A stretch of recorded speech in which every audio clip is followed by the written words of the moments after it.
Jara. Gracias, Lisis. Pero la parte de la mutualidad no la vamos a compartir para que tengan libertad de poder hablar y eso no va a quedar ahí grabado, ¿vale? Ni va a quedar libre. Añada tu fe, no lo va a ver de manera libre para que estén Sí. tranquilas. Amén. Bueno, vamos a orar, a encomendar este tiempo en manos de nuestro Señor. Ya me Amén. sé. Amado Padre, gracias te damos en esta hora y nos acercamos a ti. En el nombre de nuestro Señor Jesucristo, reconociéndole como nuestro Señor y Salvador, reconociéndolo como nuestra máxima autoridad, reconociendo tu palabra también, que para nosotros es buena. Señor, gracias por este tiempo que tú nos das, por la reflexión que vamos a tener hoy.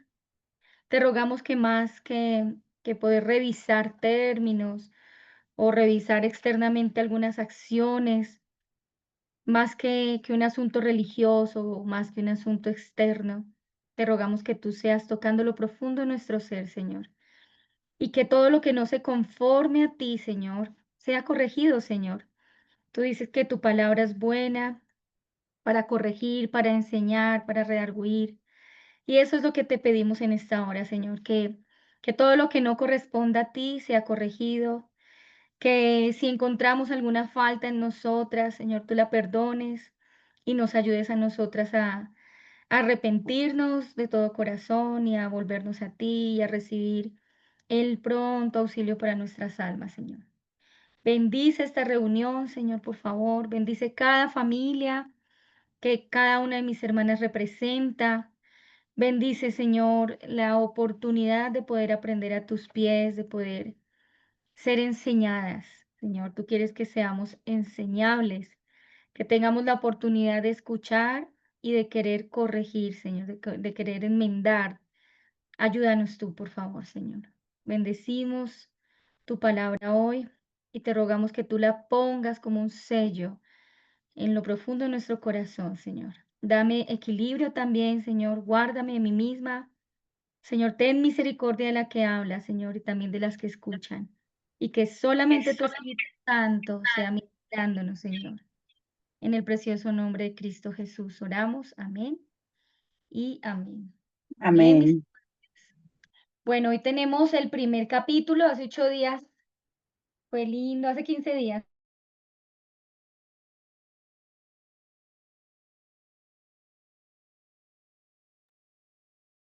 Una mirada panorámica de por qué estudiar el libro. Y hoy entramos al capítulo 1.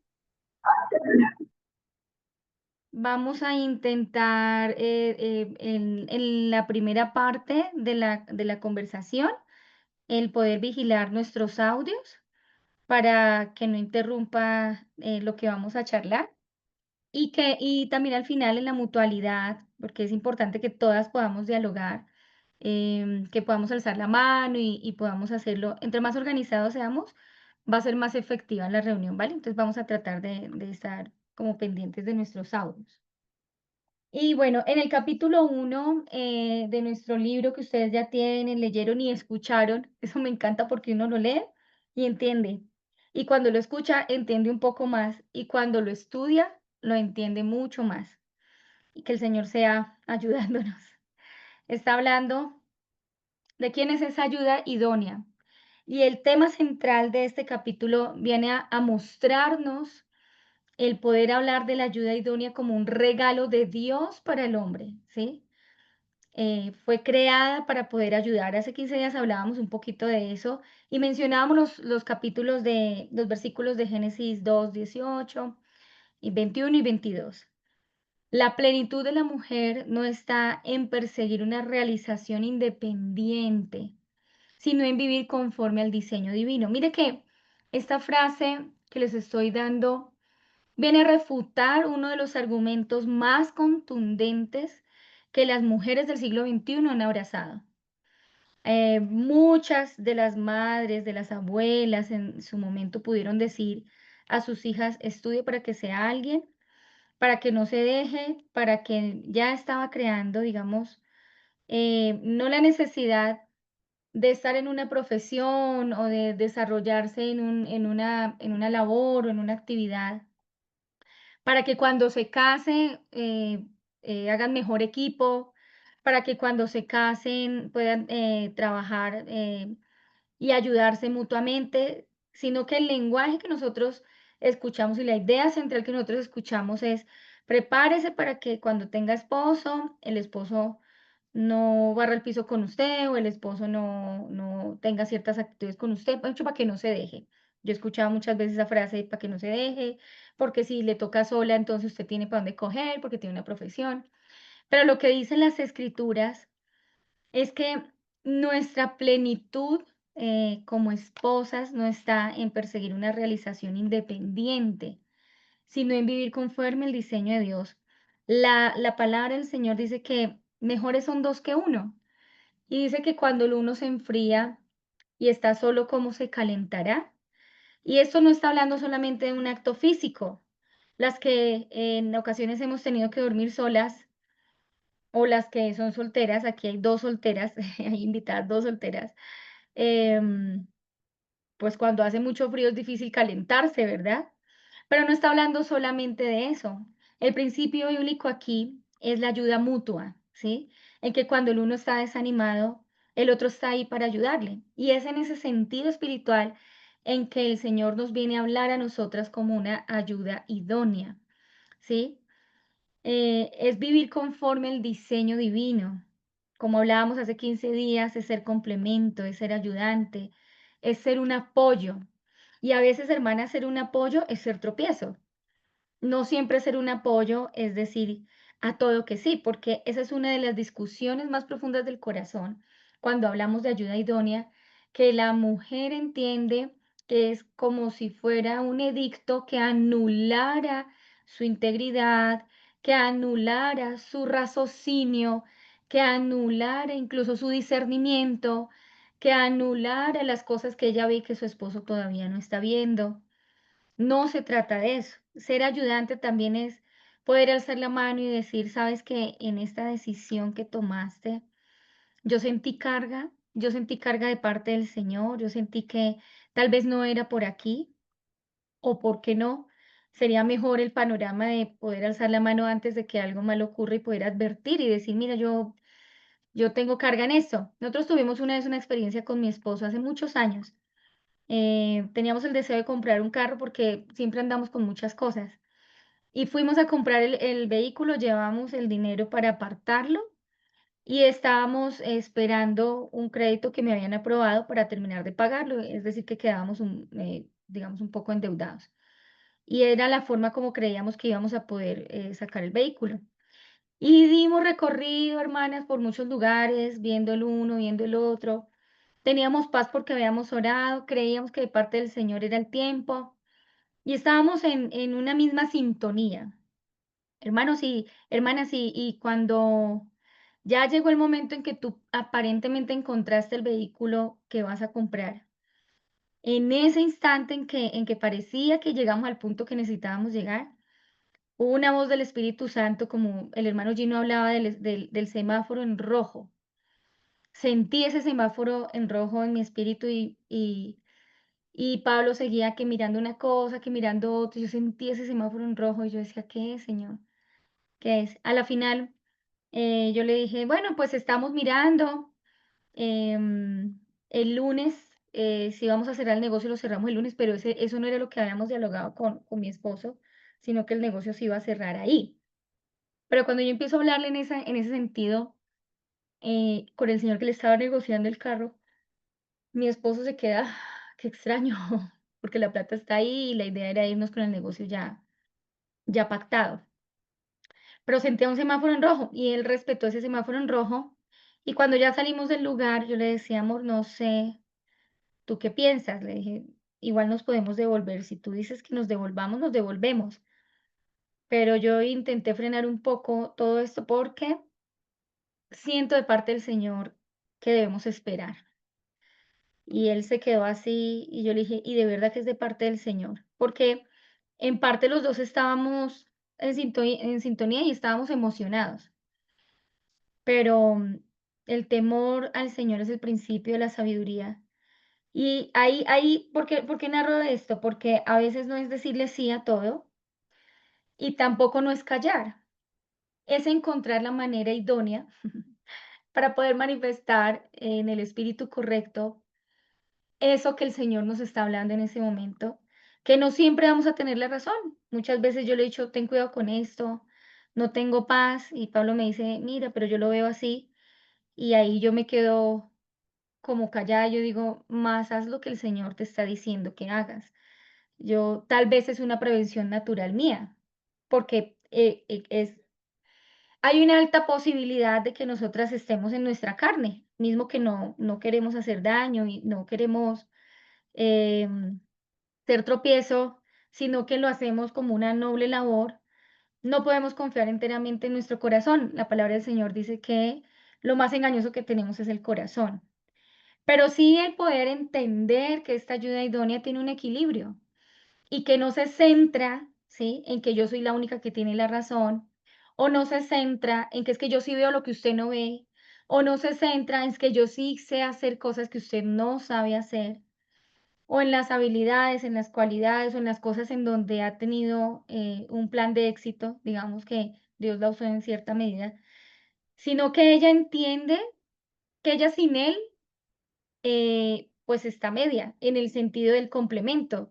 Si yo tengo un complemento y yo soy complemento de él, pues si yo actúo sola, estoy actuando en mis fuerzas y estoy actuando fuera de la voluntad del Señor, ¿sí?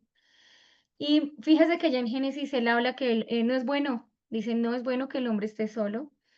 Y él fue el fundador de nuestro rol, no solamente de nuestra existencia, sino de nuestro rol.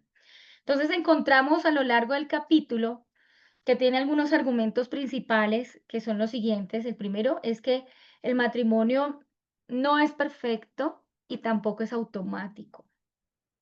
Es decir, no podemos tener la expectativa de que, bueno, él es cristiano y yo también, entonces no tiene por qué haber tropiezo, porque la verdad, el matrimonio es dado también para formar carácter en nosotros.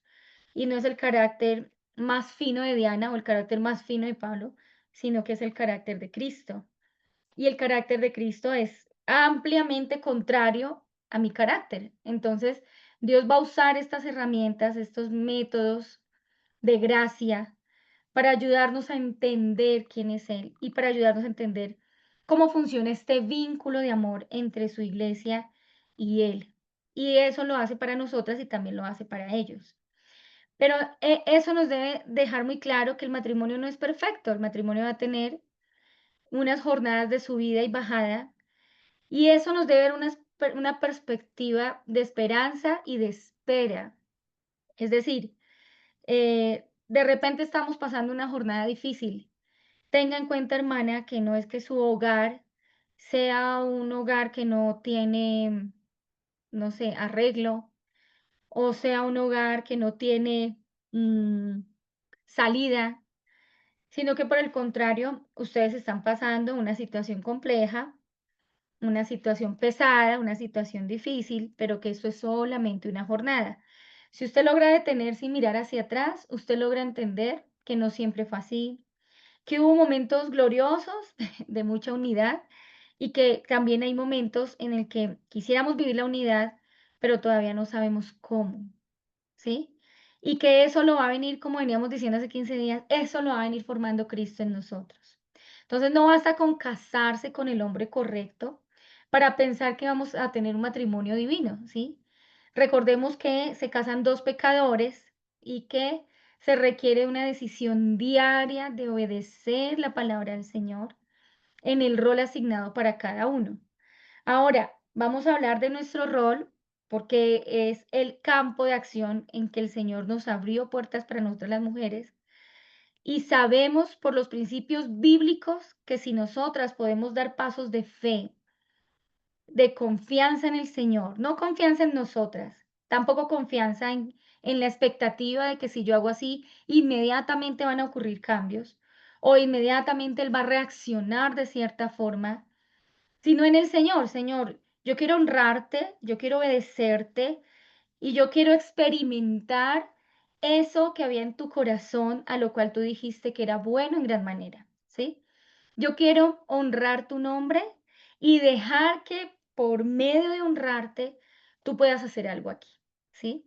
Ese es el camino. El camino no es como ahora ya entiendo mejor, entonces me vuelvo la maestra de Biblia de mi esposo y entonces venga para acá, vamos a hacer un devocional y mire lo que dice para el varón y mire lo que no sé cómo, sino que por el contrario sabemos que la obra es del Señor y la obra es una obra espiritual.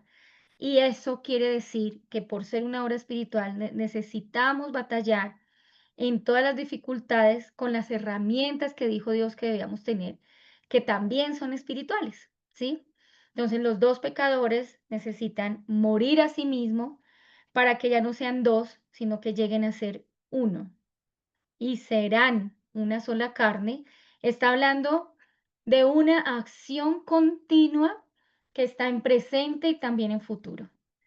Y serán es un diario vivir.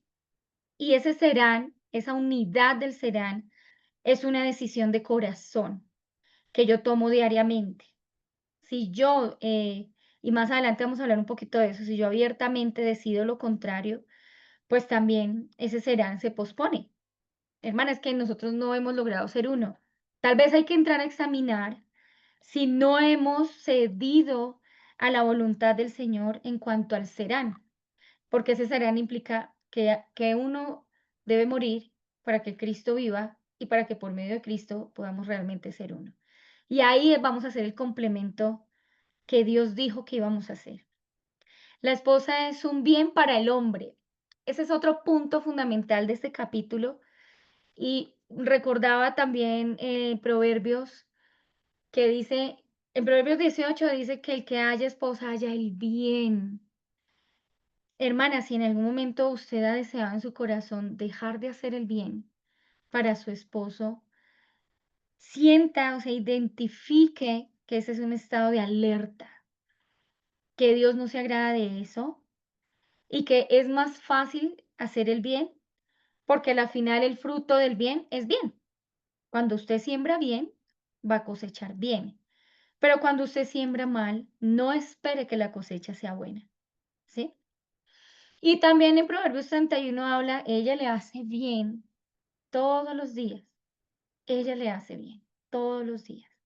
Entonces, cuando usted tenga ese deseo pecaminoso de no hacer el bien, sino incluso hacer el mal, que el Señor le conceda por su gracia y por su Espíritu Santo el poder detenerse y poner al estrado de los pies ese pensamiento. Ese es otro de los principios, de los argumentos principales de esta ayuda idónea.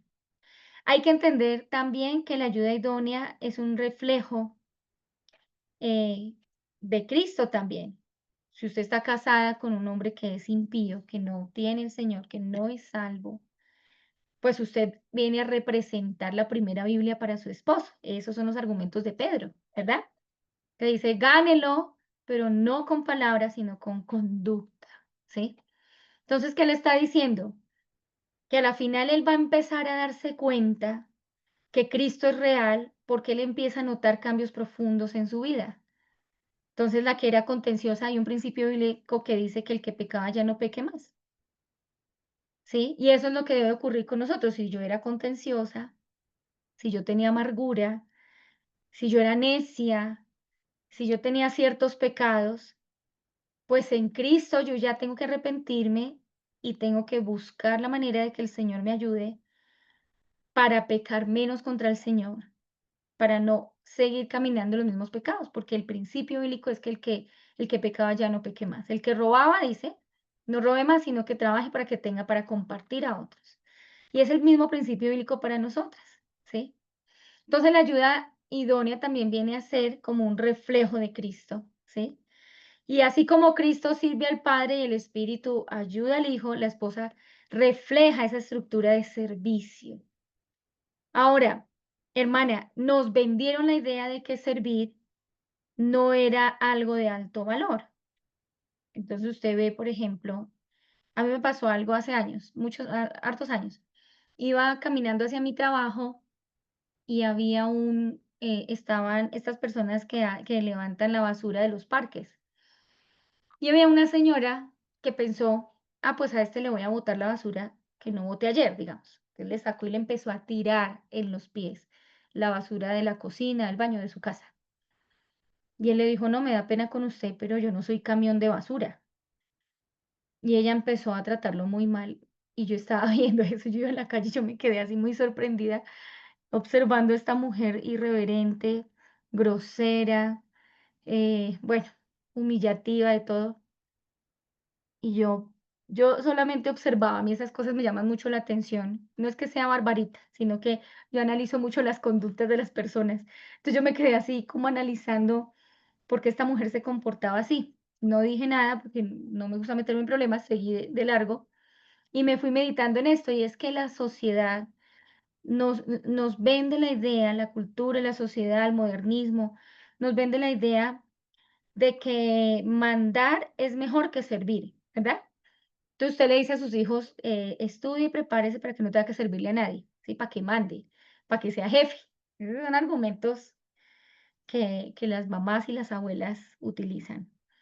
Y eso en parte es como decirle que servir no es digno, ¿sí? Por eso es que la sociedad puede humillar a una persona que le está prestando tremendo servicio, porque yo me fui pensando eso, yo dije, si este cargo no existiera, estas personas que con tanta diligencia, que con tanto sudor, porque barrer las calles no es un asunto simple, tanto trabajo, tanto esfuerzo, no existieran, ¿cómo viviríamos nosotros? O sea, realmente ellos cumplen una labor muy importante y son personas de alto valor, ¿sí? ¿Cómo sería nuestra vida sin ese tipo de personas que nos sirven con tanto amor y tanta diligencia? Ahora piense en un contraste en su casa. ¿Cómo sería su casa si usted no entiende que el servicio es algo de honra? Si usted quiere validar esto que le estoy diciendo, solamente basta con mirar al Señor Jesús, que Él no vino para servir, para ser servido, sino para servir. Guarde en su corazón la imagen de Cristo lavando los pies de los discípulos. Guarde su corazón la imagen de Cristo sirviendo, despojándose de ese asunto de ser quien era para poder honrar de una manera diferente al Padre. Y ahora examine a la luz de esa palabra si el servicio en su casa es un asunto de deshonra. ¿Sí? Porque, como nos han dicho tantas cosas, el servicio en la casa, en nuestros hogares, se ha convertido muchas veces en un asunto de amargura. Yo escucho muchas veces en consejería hermanas decir, pero ¿por qué le tengo que servir a este tipo? Pues que también él, así hablando con amargura, pues que también él no sé qué, él también es mugre, él también, como que ellas, a ver, y las doncellas se están casando para ser servidas. Y eso es algo terrible. No porque ellos no nos puedan servir. Yo tengo un esposo que cuando yo estoy enferma y tengo que acostarme, normalmente yo no estoy acostada, gracias al Señor, porque hay mucho que hacer, pero tengo la tranquilidad de que el día que realmente mi cuerpo no responde, yo me puedo acostar en paz y tengo un esposo que tiene la capacidad de entender mi condición y de tener misericordia de mí y de atenderme, ¿sí? Entonces no es un asunto de machismo, es un asunto de colocar en la tabla de valores el valor que corresponde a cada uno de estos argumentos principales de quién es esta ayuda idónea. ¿Sí? Ella le hace bien, ella es el reflejo de Cristo, ella le sirve a Él y entiende que este llamado es un llamado divino, que desde el principio fue un llamado divino y que este llamado no ha cambiado, sigue siendo divino hasta el día de hoy por las generaciones hasta que el Señor vuelva. ¿Sí? Pablo reafirma el diseño de la creación. El varón no procede de la mujer, sino que la mujer procede del varón. Fuimos creadas por un propósito. ¿M? La mujer por causa del varón. ¿M? Aunque la cultura cambie, lo que hay que guardar en el corazón, hermanas, es que la voluntad de Dios sigue siendo la misma. Si usted no logra procesar esto, es como si dijera, Señor, en esto te equivocaste. O es como si tomaras tu Biblia y dijeras, bueno, esta parte sí, esta hojita, esta hojita de la Biblia la voy a quitar porque yo creo que esto no es así. O yo creo que esto era para la época en donde Jesús, o yo creo que esto era épocas antiguas, la modernidad. Ahora todo ha avanzado, pensamos que avanzar es destruir. Entonces ahora todo ha avanzado, la mujer no tiene por qué em, humillarse, no está hablando de un servicio como algo digno, algo importante. Piense usted si conoce algún hogar o si es el ejemplo de su casa, de este tipo de mamás que fueron el elemento principal de sus casas, que cuando ellas no están todo colapsa, que hasta hacer una reunión en su casa, si ella no puede estar al tanto, él siente como que está cojo, como que espere porque ella no está ahí, espéreme a ver si yo logro entender cómo hacerlo, ¿sí? Cuán honroso, cuán valioso. Dice en Proverbios 31 que ella es valiosa para su esposo, para sus hijos. Dice que es corona. ¿Usted sabe qué es esto?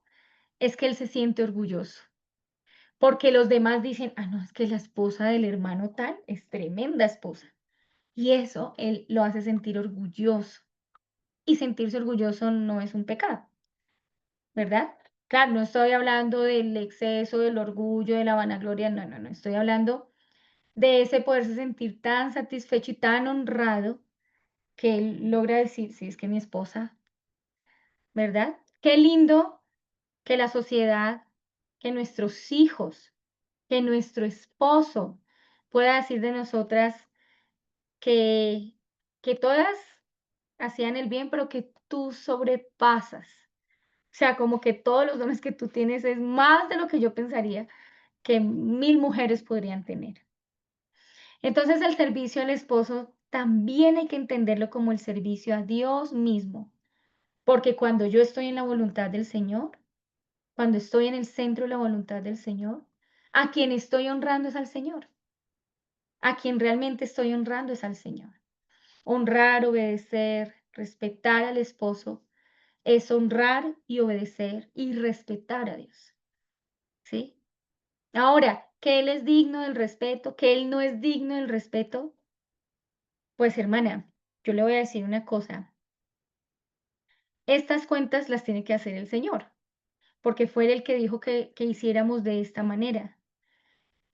El Señor es justo, el Señor es verdaderamente justo y el Señor es quien se encarga de hacer justicia a sus hijos. Si usted, hermana, como mamá, ante una situación en donde se esté aplicando algo de injusticia contra un hijo suyo, usted inmediatamente trata de decir, espera un momento, esto no es justo con ella o esto no es justo con él. Inmediatamente busca la salida, la manera de remediarlo. ¿Cuánto más? Dice las escrituras, si ustedes que son malos pueden hacer cosas buenas a sus hijos, cuánto más vuestro Padre que está en los cielos, ¿sí? Lo cierto es que la escritura no nos dice que evaluemos si este varón es digno de ser servido, que evaluemos si este varón es digno, no, está diciendo es sírvele, simplemente sírvele. De lo demás yo me encargo. Ahí lo que le digo los principios bíblicos de Pedro, y es que con tu conducta tú vas a empezar a darle el evangelio a tu esposo, mismo que sea creyente, porque hay esposos que son creyentes, pero que necesitan que el Señor venga a corregir ciertos asuntos pecaminosos en su vida, y el Señor lo hace, hermanas. Entre los principios bíblicos, entonces, podemos decir que esta ayuda idónea nace un diseño original que hace un bien, que hace un favor a su esposo, que su función no es de inferioridad, que en realidad su vocación, podemos llamarla, es una vocación divina y que es corona de honra, ¿sí? La cultura actual, hermanas, exalta la independencia femenina, pero las escrituras presentan una verdad que podríamos llamar, a lo largo de estos libros que leemos, es una verdad que va contra cultura. La mujer alcanza esa plena realización, la mujer que tiene el don del matrimonio, porque hay mujeres que no van a tener el don del matrimonio, sino que van a tener el don de la soltería. Pero para la mujer que tiene el don en el matrimonio, porque dése cuenta, las doncellas se quieren casar. Señor, estoy tan sola. Señor, yo quiero de verdad una familia. He anhelado tanto una familia, pero una vez se casa, le crece la amargura de una manera que no sabe ni qué hacer con ella. Entonces, está hablando a la mujer casada, alcanza su plena realización cuando vive dentro del diseño de Dios. Eso quiere decir aprender a tomar, a tener silencio, a dominar sus palabras, su conducta y a poder examinarse en lo profundo de su ser delante del Señor, ¿sí? Normalmente la carne tiende a traer asuntos como la ira, asuntos como la amargura y la falta de perdón, normalmente. Pasó esto, lo perdonó, pasó esto, lo perdonó, pasó eso, y ya llega un punto en que ella dice: "No perdono más". Y cuando toma la opción voluntaria de no volver a perdonar, lo que ella no sabe es que ella misma se mete en una prisión en la que solamente ella está sufriendo. La falta de perdón, hermanas, la falta de perdón es una prisión. El perdón realmente, hermanas, es un regalo de Dios. Usted lo entiende por las escrituras, porque a través del perdón de pecados es que fuimos redimidas. Y de ahí en adelante el ejercicio del perdón sigue siendo el mismo, el ejercicio de la libertad, el ejercicio de la vida.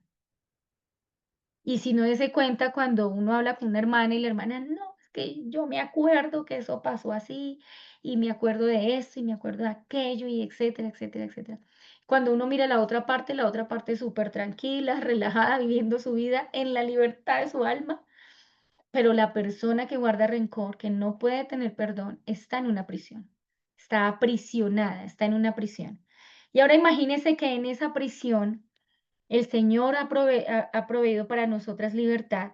Entonces, imagínese que esta hermana está metida en una prisión con la puerta abierta. Del otro lado está Jesús mirándola, diciéndole: "Sal de ahí. Llevas mucho tiempo en esta prisión, te estás haciendo demasiado daño. Es momento de avanzar, es momento de avanzar". Y ella: "Es que tú no entiendes, Señor, yo sufrí mucho". No, yo sí entiendo, varón de dolores, Isaías 53. Es que tú no entiendes, ella me dijo, ella me hizo, él me hizo, ellos me hicieron. Y a veces por esa amargura, todo lo que hace lo impregna de amargura, lo impregna de falta de perdón. Inclusive el derecho de la crianza se ve manchado por esa falta de perdón. Sí, mi amor, es que tú sabes que tu papá. Y entonces todo el tiempo anda acusando, señalando, menospreciando, por debajeando, humillando a su esposo públicamente y en el privado de su casa, y está extendiendo esas raíces de amargura para sus hijos también. Entonces, hermanos, yo les voy a decir una cosa, porque esto es absolutamente serio. Yo estoy llevando un caso con una joven de otro país que está teniendo muchas luchas en su identidad. Y esta joven está teniendo luchas en su identidad, porque el hogar que tuvo, el modelo de padres que tuvo, padre y madre que tuvo, fue un modelo de hogar que fue muy conflictivo, no disfuncional, porque ellos vivían juntos o viven juntos, pero sí con muchos problemas.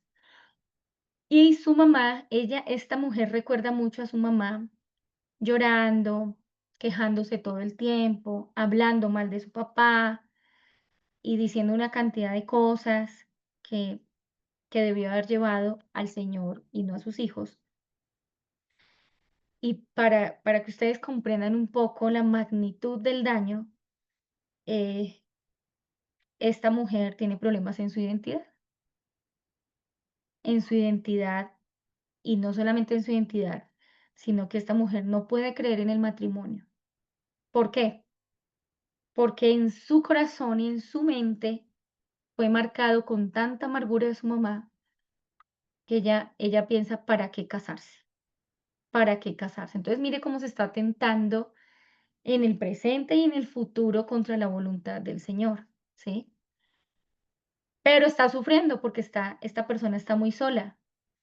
Pero cada vez que ha intentado tener una relación estable con un Cristo, con un hijo de Dios, no ha podido avanzar porque se encuentra con una confrontación profunda del corazón y es ese no cedas al matrimonio porque ya sabes que es el matrimonio.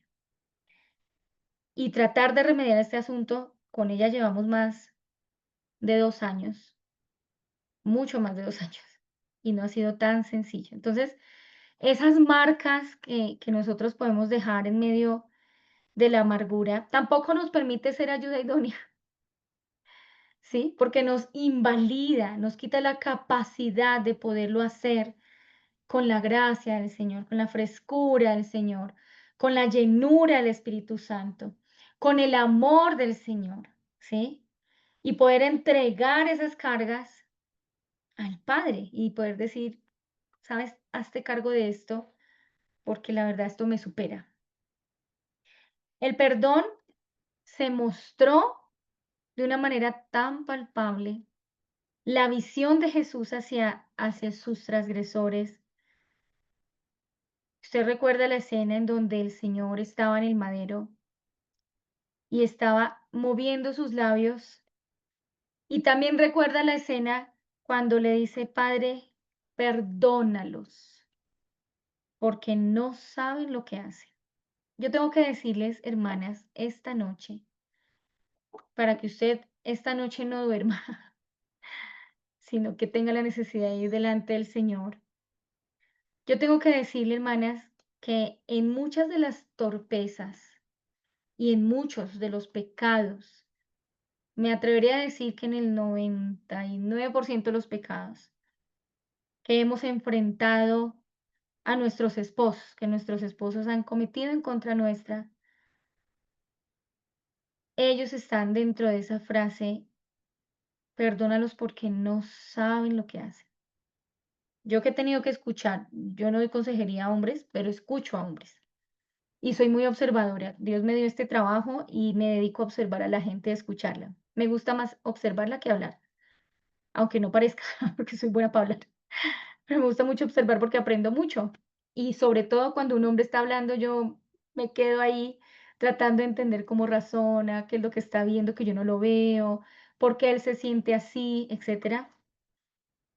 Y le voy a decir, logro identificar sinceramente que su acto estaba enmarcado entre no sabía lo que hacía, pensaba que estaba haciendo bien, que estaba empecinado en su locura, la locura de su alma, perdón, en su pecado, tal vez en su torpeza, pero que puedo decir que en un alto porcentaje no lo hicieron queriéndolo hacer.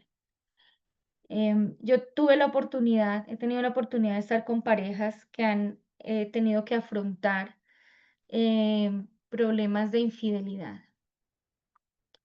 Y he tenido que escuchar, yo escucho a la esposa, pero también lo escucho a él y lo analizo muy profundo en su corazón. Y hace poco teníamos a un hermano muy bloqueado. Él en su rostro era así como sin expresiones. Y ella decía de manera como desesperada, yo creo que él no se ha arrepentido de lo que hizo. Yo creo que él disfrutó lo que hizo y no se ha arrepentido, decía ella. Era la percepción que ella estaba teniendo por ese comportamiento como tan frío. Y en un momento, bueno, ella habló, luego habló él contando lo que pasó, cómo pasó, cuándo pasó, qué fue lo que pasó, los detalles, porque era una sesión de confesión, etcétera. Y él hablaba y la verdad hablaba y no hablaba, o sea, era difícil que él pudiera expresar, porque son personas, los hombres de por sí son muy callados y él en particular era muy callado. Pero yo sentía en mi espíritu, hermana, que le estaba diciendo la verdad y que realmente se había arrepentido y que había luchado en su corazón con esa situación y se había dado cuenta que no sabía cómo frenar todo, pero que él quería la libertad y quería nunca haber pasado por ahí. Y en un momento, hermanas, Ya a la final yo estaba callada viendo, observando, analizando, orando, diciéndole al Señor, dame discernimiento, Señor, queremos ver lo que tú ves. Y en un momento el Señor me pone a decirle, ¿sabe, hermano fulano?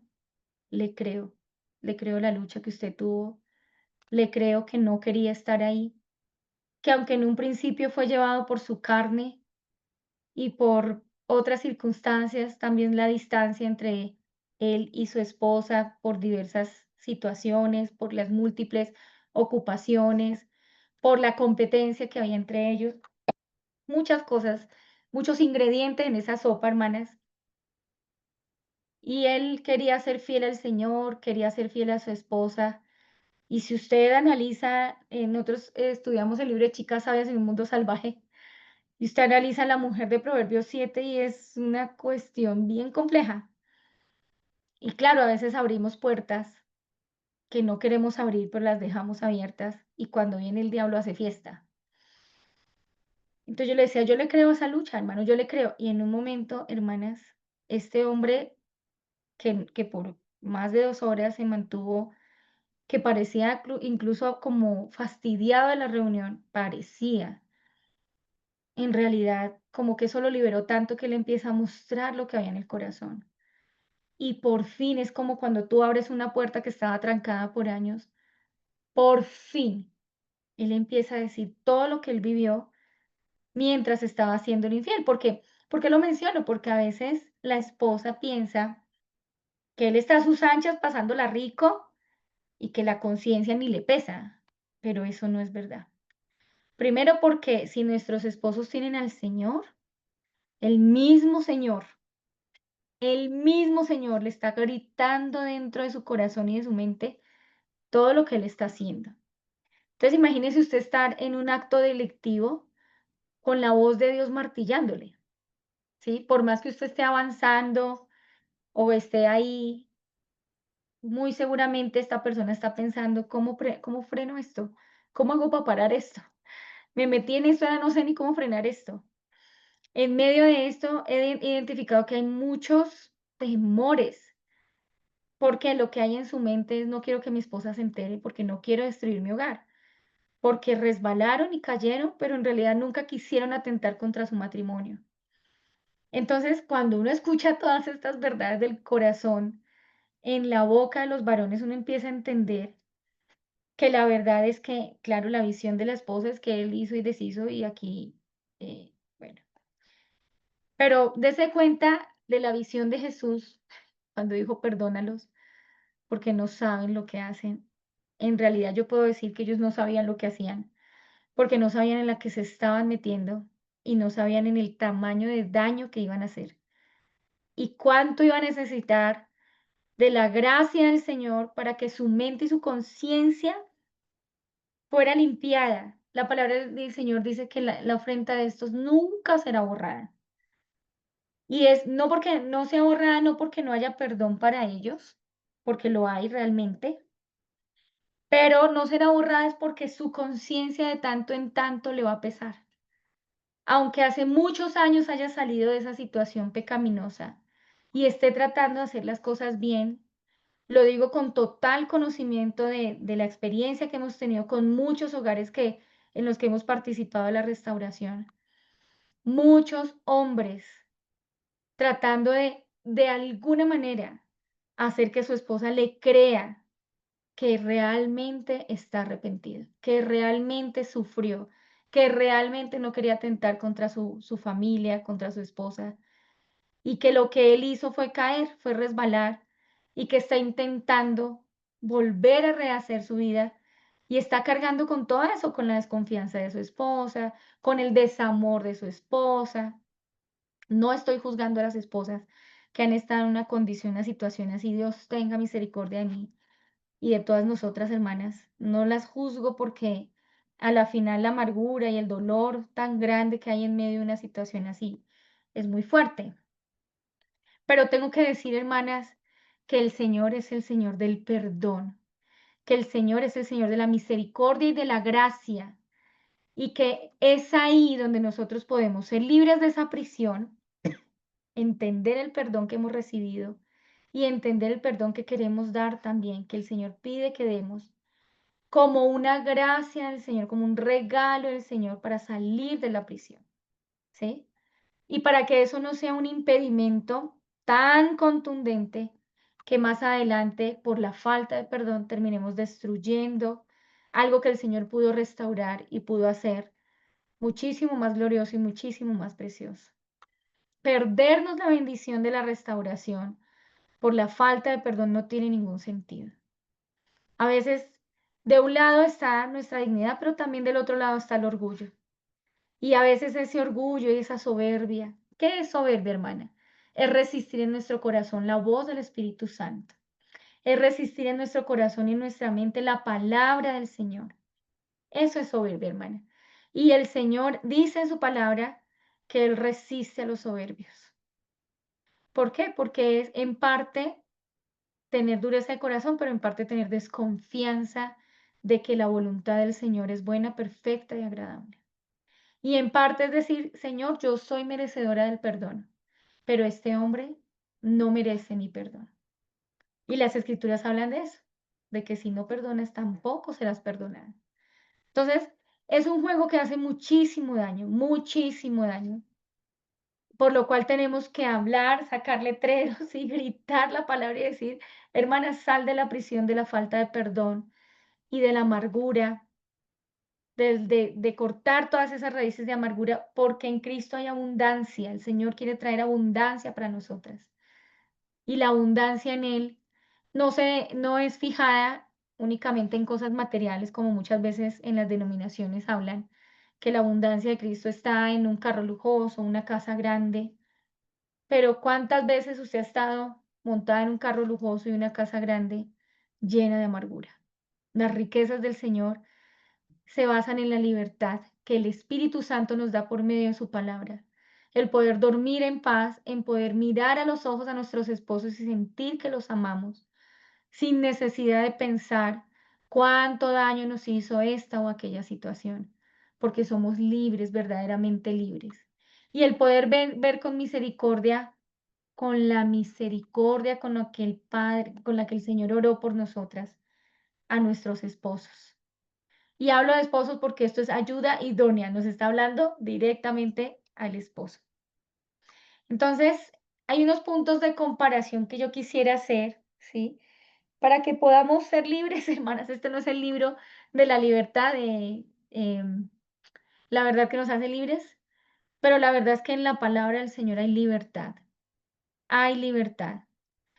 Y entendamos que cuando una esposa está rechazando el rol, realmente lo que va a experimentar en su vida es una frustración, ¿sí? Es una profunda frustración en cualquiera de las áreas que usted resista la voluntad del Señor. Lo único que va a tener es una profunda frustración. Pero el Señor nos llamó a vivir una vida de frustración, sino que Él quiere que nosotros abracemos las riquezas que hay en Él, echemos mano de ellas y gocemos de todo esto. Entonces quiero hacer esos dos puntos de comparación. Tenemos la mujer con la visión bíblica y la mujer con la visión de cultura, de la cultura, de la época. La de la cultura, entonces, es una mujer que busca independencia, autonomía y liderazgo. Si hay algo que le impide ser ayuda idónea, es el deseo de liderazgo. Por el argumento que sea, mi hermana, porque piense que lo hace mejor, porque piense que la persona que está del otro lado es muy pasiva, porque piense que la persona que está del otro lado no tiene el carácter que usted tiene, por la razón que usted quiera poner. Entienda que este pensamiento lo sembró la cultura, pero que este pensamiento no es el pensamiento bíblico. La mujer que tiene el pensamiento bíblico es la mujer que fue creada como complemento idóneo. Hermanas, en una empresa no tiene por qué pelear el gerente y el subgerente. Los dos tienen un rol y los dos deben entender que fueron puestos allí para prosperar la empresa en la que están trabajando. No pueden crear una competencia interna porque a la final el objetivo de esta empresa es el mismo. Y eso es lo que nosotros tenemos que tener en el corazón. Si somos la subgerente de la empresa, No es para que tratemos de quitarle la cabeza al gerente y tratemos de sentarnos en la oficina del gerente. Es para que desde la sugerencia nosotros podamos tener sugerencias, poder funcionar como ayuda idónea. Fue un complemento, un papel único que el hombre no pudo suplir. Respecto del éxito humano y lo que llamamos el éxito divino, el mundo nos dice que el éxito es tener logros personales, el poder, el reconocimiento, los aplausos. Qué bueno que nos digan, Diana, es que sin ti esto no funcionaría, ¿verdad? Pero ese es el pensamiento del mundo.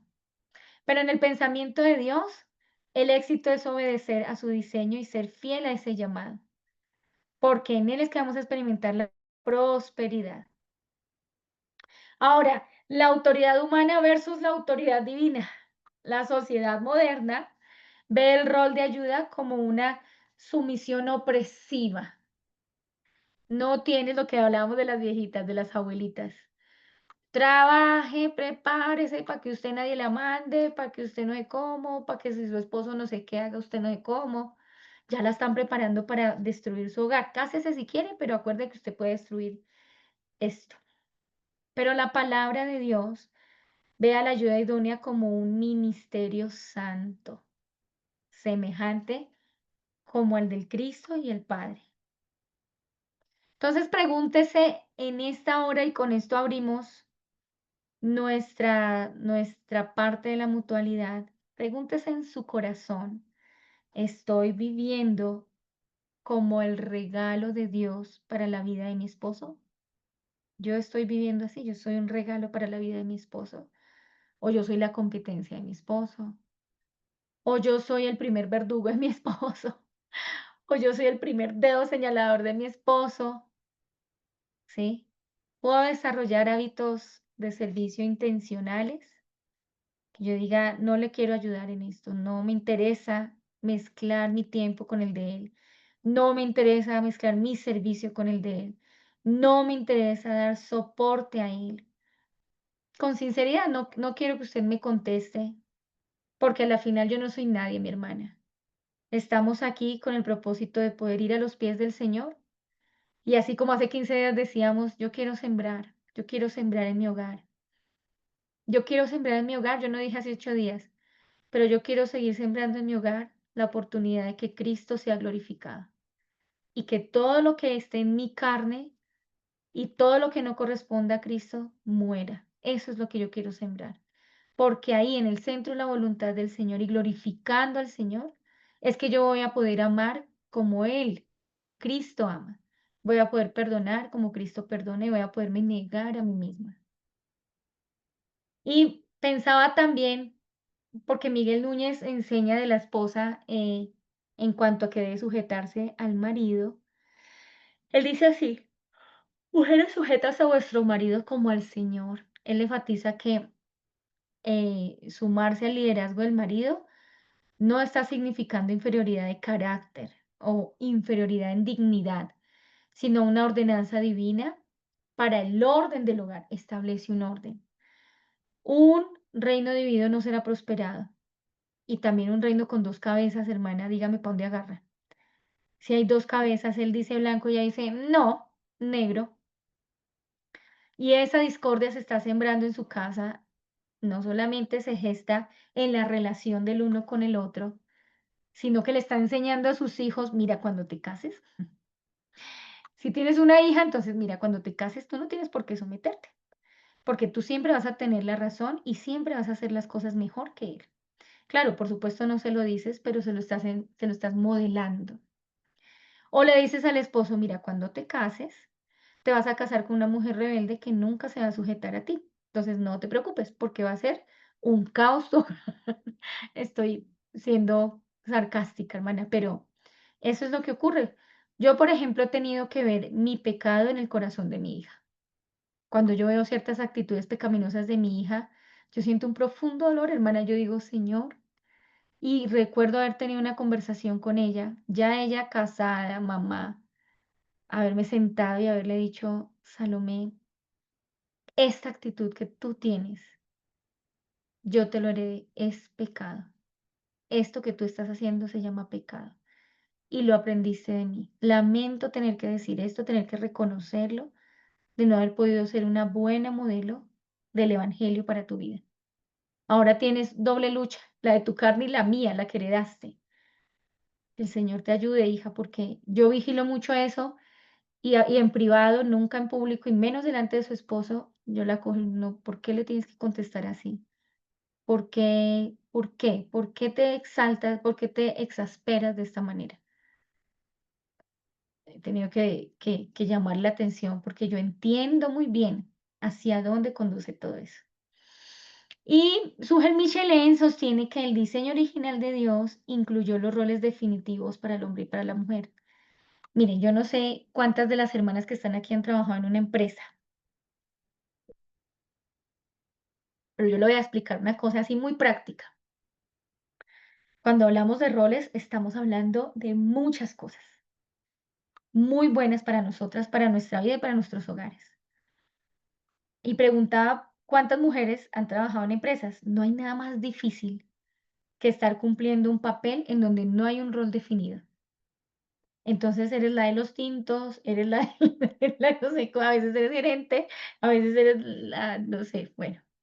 Y uno queda, pero ¿y cómo así que esto también es función mía? ¿Y cómo así que esto también es función mía? ¿Y cómo así que esto también? Y todo el tiempo es como, o sea, también quiere que le haga un masaje en los pies. El caos que ocasiona el no tener roles definidos en una empresa, digamos, es terrible, es terrible.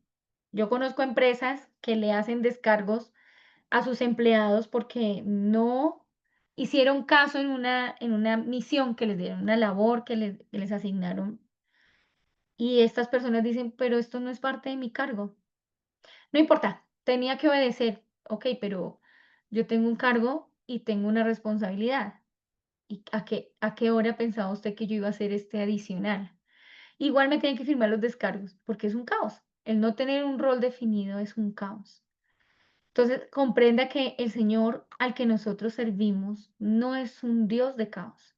Usted lee desde la primera página de su Biblia que Él vio todo ese caos y dijo, ok, ok, ok, vamos a ordenar esto, porque este no soy yo, ¿sí? Esto no es la muestra de quién soy yo. Y ese Dios de absoluto orden, pues pone también entre esa institución divina que se llama familia, pone un rol y dice, y así es que quiero que esta empresa funcione. Si usted hace su papel, mire, si el de los tintos hace los tintos, si el gerente funciona como gerente, si la secretaria hace un buen desempeño de secretariado, si los analistas cumplen con su papel de análisis, si los comerciantes venden, pues la empresa funciona, hermana, está garantizada. Pero si el gerente no quiere ser gerente y la de los tintos, que no tiene ni idea de administración, que no tiene ni idea de gerencia, quiere ser gerente, pues sume, reste, multiplique y divida y saque sus propias cuentas. Entonces empieza usted a entender de qué se trata todo esto. Los roles distintivos para el hombre y la mujer implican autoridad del hombre en el hogar y también en la iglesia, implican un ejemplo a seguir, implican un orden exacto de cómo debe funcionar. Es decir, es una bendición, hermanas. Entonces, yo pensaba en cómo luce este tipo de mujer que resiste el diseño del Señor. ¿Mm? La señal es que tiene un rechazo implícito hacia la idea de la sumisión, ¿sí? Ella a sí misma se niega, dice que la esposa no tiene por qué estar sujeta a su marido. Considera tal vez que es algo anticuado, que es algo opresivo, ¿ya? También cómo luce esta mujer que, no, que se resiste a ser ayuda idónea. Hace tal vez un énfasis excesivo en la autonomía personal.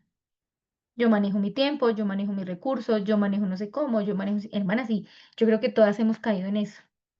Yo le voy a contar una experiencia rapidita. Eh, entonces, mi esposo mantiene el hogar pero hay una parte de las cosas de mi hogar en las que yo pienso que no quiero poner más carga, porque nosotros vivimos por fe. Él no tiene un empleo en donde le llegue una mensualidad ni una cuenta bancaria y pues yo tampoco, ¿sí? Pero somos de oración. Entonces, cuando tenemos que hacer modificaciones, cambios, compras grandes, importantes, pues se las pedimos al Señor.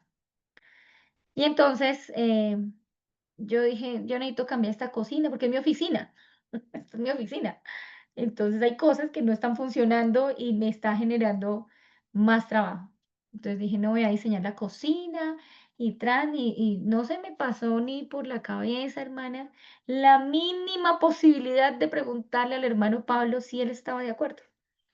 Porque como era mi oficina, entonces yo me sentí en una autonomía y me metí en el negocio de cambiar la cocina, pensando en las necesidades que tenía, que obviamente Pablo no entiende porque él nunca está en la cocina. Pero como esa es mi oficina, entonces yo tengo, bueno, miren los argumentos tan bonitos, ¿no? A la final rebeldía, hermana, porque yo no vivo sola, yo soy casada y cualquier cosa que ocurra en mi casa, pues tengo que dialogarlo con mi esposo, aunque no sea su oficina. A mí no me gustaría y a usted no le gustaría que él tome decisiones sin ni siquiera pasar la tarea de dialogar con usted para ver qué le parece. A la final, ese negocio salió re mal. Y bueno, pero llega un momento en que Pablo me dice: "Solo que lo único que se te olvidó fue hablar conmigo". Ay, hermanas, yo quedé, yo en mi cabeza yo no hablé con Pablo, yo nunca hablé de esto con Pablo, no, fue terrible. Y obviamente el negocio salió mal. ¿Y quién tuvo que remediar el negocio? Mi esposo. Fue una lección de vida, hermanas. Y Señor, muchas veces uno tiene excesiva autonomía personal en asuntos que uno anula al esposo y entonces uno dice: "No, yo soy ayuda idónea, pues porque yo mando". No, ese no es el concepto bíblico de ayuda idónea. La falta de apoyo emocional y espiritual al esposo es una de las señales de una mujer que se resiste a ser ayuda idónea. Ella no le gusta animarlo, más bien es muy hábil para expresar cuánto se equivoca, cuántos errores comete, qué cosas Cristo no ha formado en su vida, como que ella es muy diligente para señalar lo malo y muy tarda, se demora mucho o nula para reconocer las cosas buenas que tiene su esposo. eh, y no es un apoyo emocional para él. A veces se comporta como una enemiga. Así es en parte la imagen de una mujer que no quiere ser ayuda idónea. El desorden de las prioridades también es parte de la imagen de una mujer que no quiere ser ayuda idónea, ¿sí? Pone su carrera, pone sus intereses personales, pone sus opiniones, pone sus deseos encima del bienestar del matrimonio y del bienestar de la familia. Como si el matrimonio fuera como colaborativo sin los roles, ¿sí? Como, bueno, si quieres te ayudo en esto, te voy a hacer el favor de ayudarte en esto. Eso pasa, hermanas, en la vida real eso pasa. Tiene siempre una actitud crítica en enseñanzas bíblicas relacionadas, ¿sí escuchó? Yo escuchaba una hermana que decía: "Y yo todas las noches diciendo, ¿sí escuchó el pastor lo que dijo? Como quiero cerciorarme porque te lo he dicho 200 veces, pero creo que no es suficiente. Qué bueno que el pastor te lo haya dicho". Entonces cierran el corazón del esposo a poder escuchar la voz del Señor, porque incluso cuando está sentado en la silla, dice él, cuando estoy sentado en la silla escuchando al pastor, pienso: "Ay, no, ahora que llegue a la casa, ya me la imagino a ella diciéndome, ¿sí escuchó? ¿Sí vio? ¿Sí vio lo que dijeron?". Hay que tener cuidado con eso, porque esa no es la imagen de la ayuda idónea. Y la ayuda, la que no es ayuda idónea, la que resiste ser ayuda idónea, también tiene una ausencia de humildad. Tiene orgullo, autojustificación, resistencia a aprender, resistencia a admitir sus errores, resistencia a reconocer responsabilidades propias en las fallas dentro del matrimonio. Ve que el matrimonio no está funcionando y ella haya como único responsable a él y no puede verse a ella misma en lo que ella también ha cooperado para que este negocio no funcione. Entonces, los posibles resultados de resistir el llamado, cuando la mujer rechaza su diseño como ayuda idónea, pues trae conflicto, trae división en el hogar, ¿sí? Toda mujer sabia edifica su casa, lo hemos leído muchas veces, y dice que la necia con sus manos la derriba. Deshonra a Dios, ¿sí? Porque la palabra del Señor dice en 1 Corintios que más la casada tiene cuidado de las cosas del mundo y de cómo agradar a su marido, ¿sí? No cumplir ese llamado es desobedecer también con el propósito divino. Pérdida del testimonio cristiano, que ese es un punto ahí supremamente serio, lo que hablábamos de 1 Pedro. Las casadas estén sujetas a sus propios maridos para que también los que no creen en la palabra sean ganados sin palabras con la conducta de sus esposas. Ahora piense esto, si usted sin palabras, mire esto tan tremendo, evangelistas, vamos a hablar a los evangelistas. Un evangelista, ¿cuánto sufre por un alma? Dios mío bendito. Quisiera tener todos los segundos, todos los minutos para poder expresar lo mejor que pueda qué es el evangelio. Pero resulta que a nosotras nos mandaron a hacer evangelismo, el evangelismo mudo, sin palabras. Ahora piense usted esto, si el Señor garantiza que sin palabras, solo con nuestra conducta, va el Señor a hacer una obra en la vida de un impío, que es alguien que no tiene el Espíritu Santo, ¿cuánto más alcanzaría a ser el Señor sin palabras, con nuestra conducta, en el corazón de un hombre que tiene el Espíritu Santo? Imagínese esto.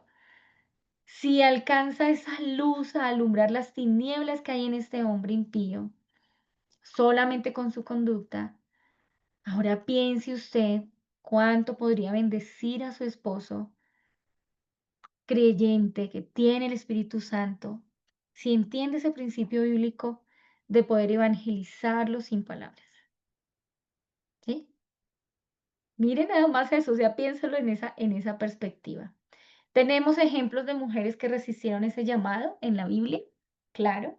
Jezabel, Milcal, Eva, la pobre Eva.